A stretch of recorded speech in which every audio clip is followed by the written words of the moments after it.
আলহামদুলিল্লাহ বললে আল্লাহ আরো ভালো রাখবে, অবস্থার আরো পরিবর্তন করে দিবে, ভালো থেকে আরো ভালো করে দিবে। আর আলহামদুলিল্লাহ না বললে অবস্থা যা আছে ওইটার আরো খারাপ করে দিবে, ঠিক কিনা? জহরাল ফাসাদু ফিল বাররি ওয়াল বাহর বিমা কাসাবাত আইদিন নাস। জলে স্থলে এই যে অগ্নিকাণ্ড, ফাসাদ, ভূমিকম্প, বন্যা, মারামারি, পেট্রোল বোমা, হরতাল, এগুলো তোমাদের হাতের কামাই, ঠিক কিনা?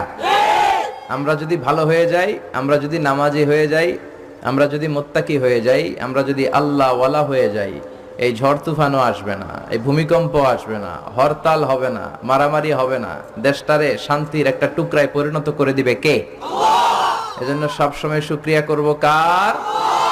শুকরিয়া করলে আল্লাহ নেয়ামত বাড়ায় দেয়। লা ইন শাকারতুম লা আযীদান্নাকুম ওয়া লা ইন কাফারতুম ইন্না আযাবি লাশাদীদ। যদি নেয়ামতের শুকরিয়া করো তো নেয়ামত বাড়ায় দিব, আর যদি কুফরি করো আযাব দিব।